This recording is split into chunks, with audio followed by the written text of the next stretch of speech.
Au nom du Père et du Fils et du Saint-Esprit, ainsi soit.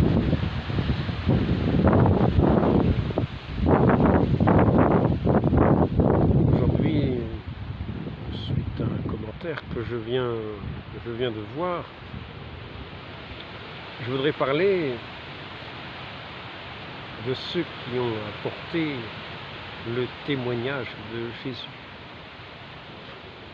Je voudrais commencer par citer ce texte de l'Apocalypse que j'avais déjà cité dans un autre passage. C'est l'Apocalypse chapitre 12, verset 11. Alors j'entendis dans le ciel une voix forte, verset 10, une voix forte qui disait: maintenant est arrivé le salut ainsi que la puissance et le règne de notre Dieu et l'autorité de son Christ. L'autorité de son Christ. Car il a été précipité l'accusateur de nos frères. Celui qui les accusait devant notre Dieu jour et nuit.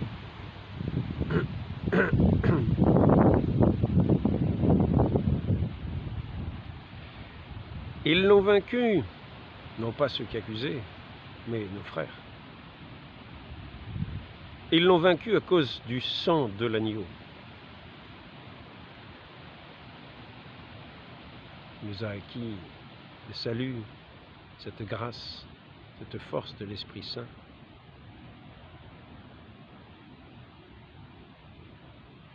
Le sang de l'agneau qui a effacé nos péchés, par lequel nous avons été rachetés.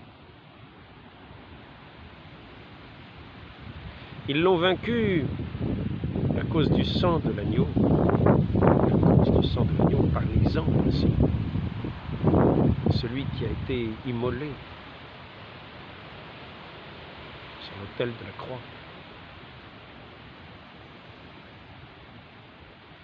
Ils l'ont vaincu à cause du sang de l'agneau et à cause de la parole de leur témoignage. Et ils n'ont pas aimé leur vie jusqu'à craindre la mort.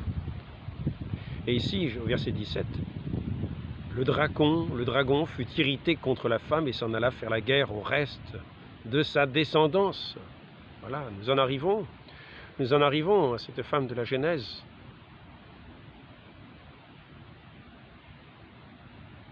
Il est question de sa descendance qui écrasera la tête du serpent. Qu'est-ce qu'un serpent? Qu'est-ce qu'un dragon sinon un serpent ailé qui crache du feu? Le dragon fut irrité contre la femme et s'en alla faire la guerre au reste de sa descendance, à ceux qui gardent ses commandements, qui gardent les commandements de Dieu et qui retiennent le témoignage de Jésus.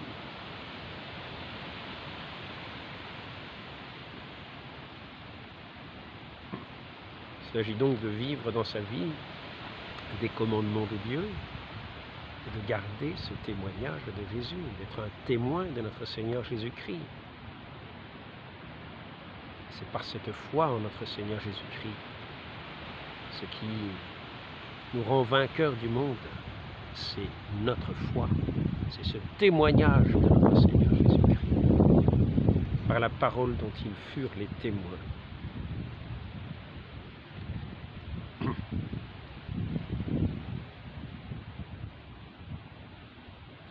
Je voudrais aussi lire dans les règles des Lazaristes cet autre passage, parce que certains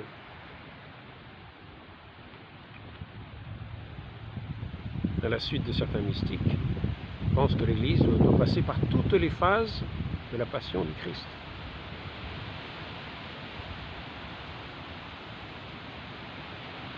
C'est possible. Pour ma part, je dirais avec plus de certitude que tout chrétien doit passer là où le Christ est passé.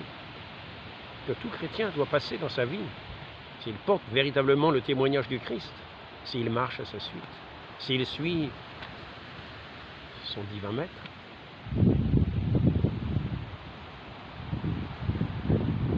Le corps suit normalement la tête.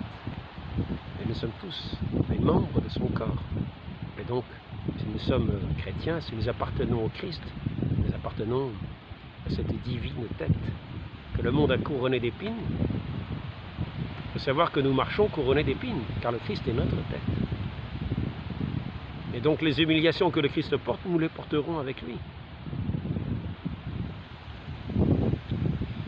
Jésus-Christ ayant dit que celui qui veut venir après moi renonce à soi-même et porte sa croix tous les jours. Et saint Paul ayant ajouté dans le même esprit, si vous vivez selon la chair, vous mourrez, mais si par le moyen de l'esprit vous mortifiez les mouvements de la chair, vous vivrez.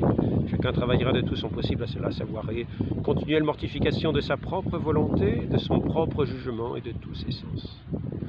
Mais ici, ce que je voulais souligner, c'était surtout ce passage. Jésus-Christ ayant dit que celui qui veut venir après moi renonce à soi-même et porte sa croix tous les jours. Et c'est à cela que je voulais en venir, ceux qui portent le témoignage de notre Seigneur Jésus-Christ. Ceux qui veulent marcher à sa suite, nécessairement, vont se trouver sur ce chemin de la voie douloureuse, et qu'ils soient bien heureux, car ils marcheront à la suite de ce divin maître. Mais il faut savoir que c'est le chemin de la croix, que c'est le chemin où le monde lance tous ses colibés, ses crachats, humilie notre Seigneur, le pousse pour le faire chuter, lui donne sa potence de condamnation à porter sur son dos. Et nous-mêmes,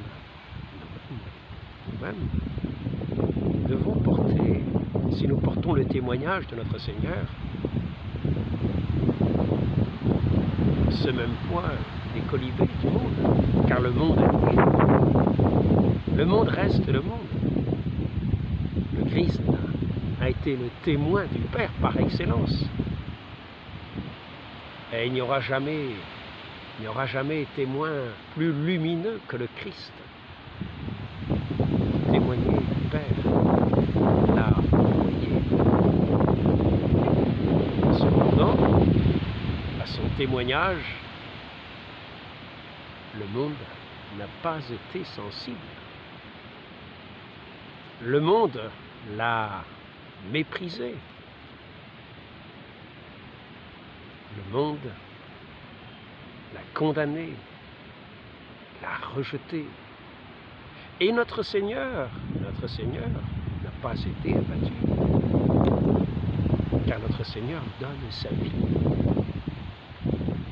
Nul ne lui prend sa vie. Notre Seigneur n'a pas été ainsi abattu devant le monde. Nous le voyons qui porte sa croix au milieu du monde, au milieu des humiliations. Et il ne la porte pas avec des murmures, en disant « Voyez, moi je suis parfait, je suis sans péché, etc. Voyez ce que vous me faites, c'est une injustice. » Non, il la porte avec cette force de l'amour. Dieu est amour, et c'est notre Dieu qui porte cette croix pour notre rachat.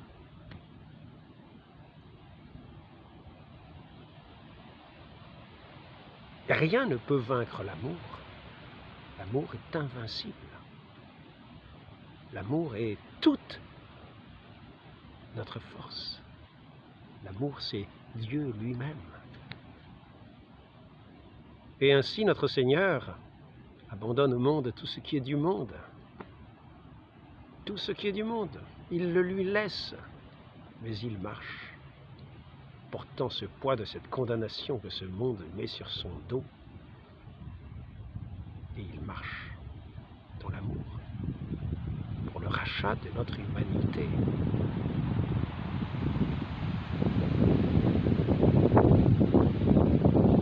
Et il nous invite, il nous invite, nous qui avons le témoignage du Christ, le témoignage du Père, témoigne le Christ, le témoignage de cet agneau si doux, si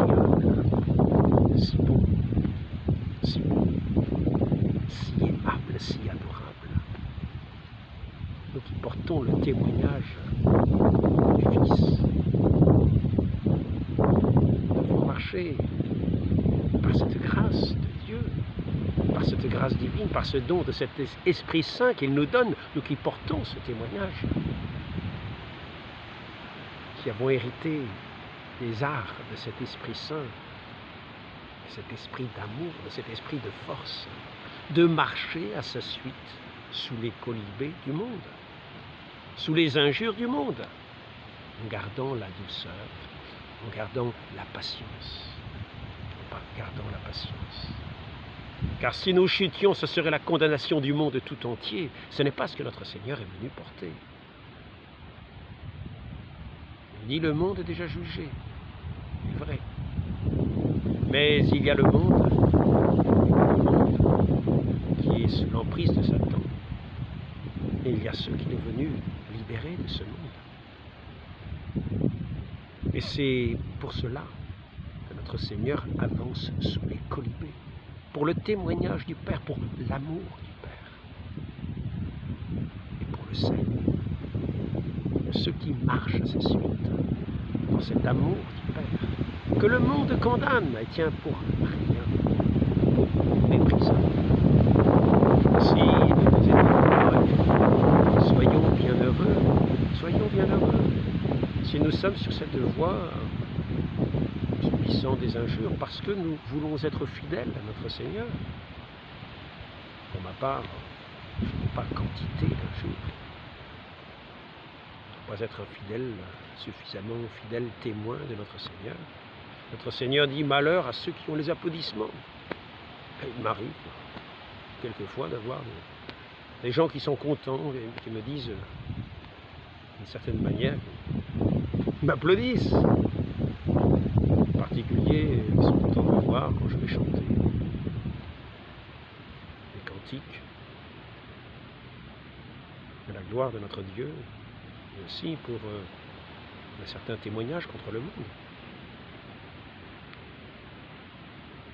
Mais beaucoup qui sont enfermés dans ce monde, sous la coupe de ce monde, ont en eux, au fond d'eux-mêmes, cette espérance qui fait que quand ils entendent quelque chose qui a trait à cette vérité qu'ils espèrent, ils ne peuvent pas sentir en eux-mêmes cette joie, cette douce espérance, cette lumière que le monde veut écraser. Il est important au milieu du monde, dans la contradiction du monde, de porter avec notre Seigneur cette croix qu'il nous donne à porter. Car en la portant, nous avançons, portons aussi l'espérance du monde, non pas de ce monde livré à Satan, mais de ce monde appelé à être sauvé, de ces créatures que ce Dieu est venu appeler, est venu sauver, est venu porter à la lumière, est venu, que notre Dieu qui est venu sécher les pleurs, sécher les larmes de ce monde, non pas sécher les larmes de ce monde, mais sécher les larmes que ce monde fait couler dans cette désolation, dans ce poids de sa haine. Et notre Seigneur avance au milieu de ces colibés, sous ce poids de cette haine du monde contre lui, contre tous ceux qui le suivent, mais tous ceux qui espèrent à son passage. Portons-nous déjà ce salut dans leur espérance. Notre Seigneur est tombé à plusieurs reprises.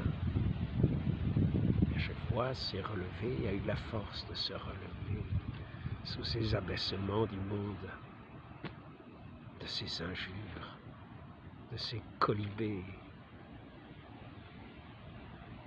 cette haine sous le poids de la croix, le poids de sa condamnation.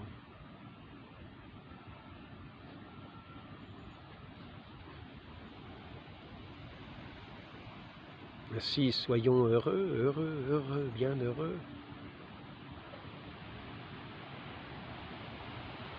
marcher à la suite de notre Seigneur et de puiser notre patience à sa suite, voyant qu'il est notre tête et que lui-même, il est passé là où il nous semble que nous passons aussi à notre mesure, car cette croix est mesurée, proportionnée à chacun. Notre Dieu ne donnera pas une croix insurmontable à porter à ses disciples. Il la taille à proportion, la foi de leur espérance, de leur amour. C'est ainsi qu'il nous dit: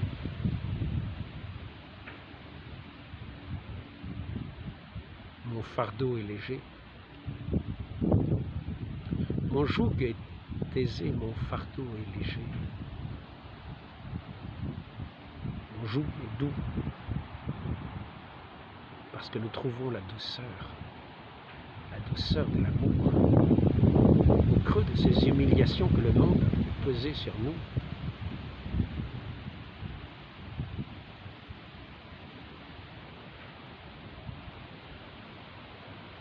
Ainsi, l'Église marche à la suite de notre Seigneur.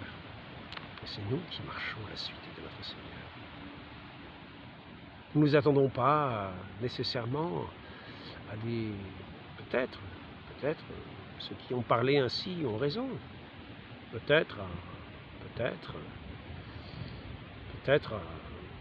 faut-il imaginer que l'Église va aussi suivre les différentes phases d'une mise au tombeau. Pour ma part, nous irons, nous, au tombeau. Nous irons au tombeau, à moins que nous soyons emportés, comme dit saint Paul, directement. Que la fin du monde arrive et que nous soyons emportés. Comme Élie dans son char de feu. Mais pour la plupart des chrétiens, leur vie est semblable à celle de leur maître. C'est pour ça qu'ils sont les disciples d'un tel maître. Cette naissance dans le baptême, cette naissance, déjà,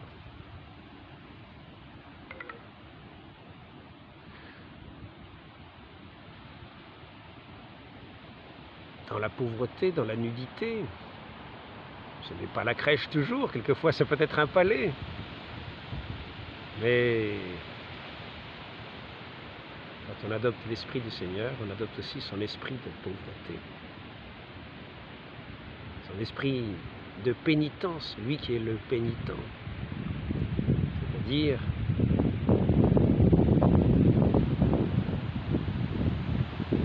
lui qui non seulement n'est pas venu pour jouir des biens du monde,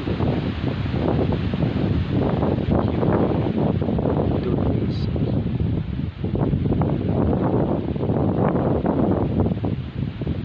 Et lui qui est en Dieu est venu dans sa pénitence jusque sur la croix, racheter les offenses faites à Dieu. Lui dont la moindre goutte de sang pouvait racheter tous les péchés de l'univers. Et nous, disciples de ce bon maître, nous sommes aussi pénitents à sa suite, morts à ce monde et vivants de cet esprit de Dieu. Alors le monde ne nous a pas en grand amour, car nous n'appartenons pas au monde. Nous appartenons à Dieu, nous sommes de l'Esprit de Dieu. Et nous marchons après lui dans ce monde comme des étrangers, sachant que notre patrie n'est pas d'ici-bas. Alors maintenant, peut-être allons-nous recevoir de quelques-uns quelques colibés. Il est vrai, notre patrie n'est pas d'ici-bas, même... Je parle là dans le sens véritable. Maintenant,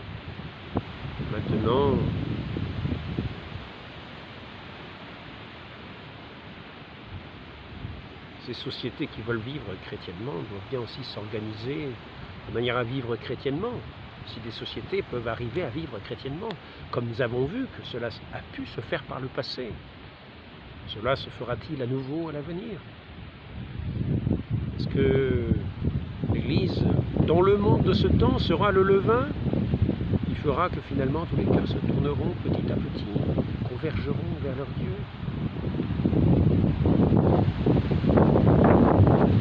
Le monde passe, et nous sommes dans ce monde comme des étrangers, comme semblant être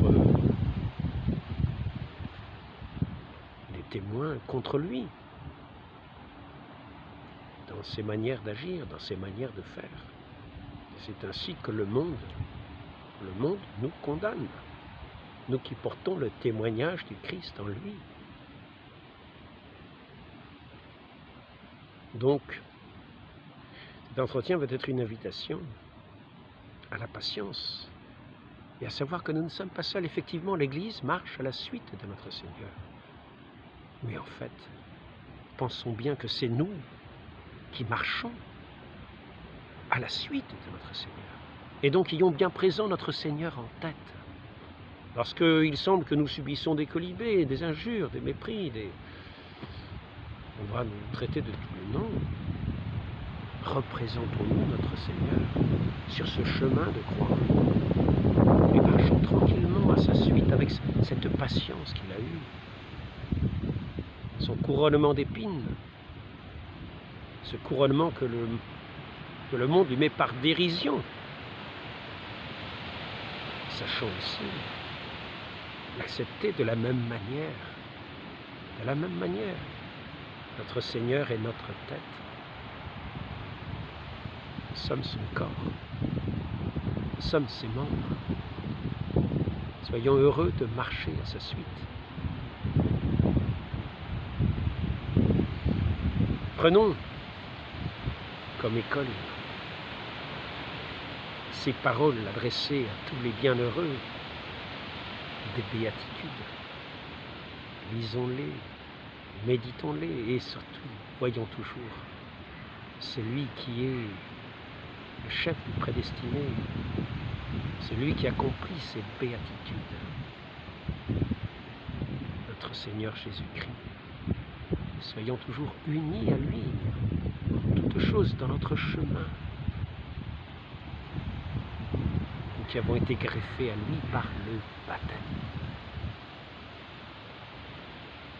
Donc, nous ne nous étonnons pas, nous qui pensons que l'Église va à la suite du Christ, à la suite de sa tête, sachant que nous sommes membres de cette Église et que nous marchons à sa suite. Nous marchons à sa suite. L'Église est à sa suite, c'est nous qui sommes à sa suite. Donc, marchons avec lui. Quand la voie est douloureuse, sur cette voie douloureuse, quand ce sont des cris de joie, sachons nous réjouir. Notre Seigneur a été acclamé en entrant à Jérusalem. Marchons avec lui, mais sans crainte. Non pas heureux des acclamations ou déshonorés des outrages, mais sachons que notre nom, si nous portons le témoignage de Jésus en nous-mêmes, est inscrit dans les cieux.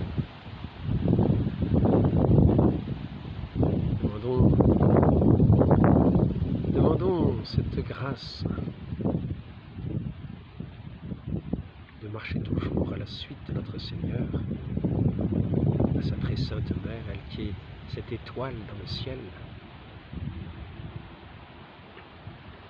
cette aurore du nouveau jour, cette mère de l'Église. Demandons-lui la grâce de suivre toujours son divin Fils dans sa voie douloureuse et bienheureuse. Ainsi soit-il, au nom du Père et du Fils et du Saint-Esprit, ainsi soit-il.